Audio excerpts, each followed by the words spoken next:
श्रियकान्ताय कल्याणनिधये निधयेऽर्थिनाम् श्रीवेङ्कटनिवासाय श्रीनिवासाय मङ्गलम् लक्ष्मी सविभ्रमालोकसुभ्रूविभ्रमचक्षुषे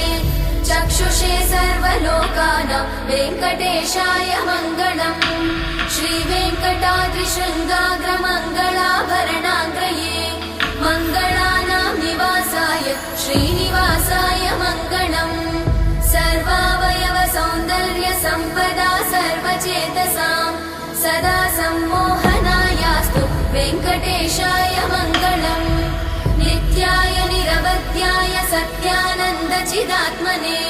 सर्वान्तरात्मने श्रीमद् वेङ्कटेशाय मङ्गलम् स्वतः सर्वविदे सर्वशक्तये सर्वशेषिने सुलभाय सुशीलाय वेङ्कटेशाय मङ्गलम्।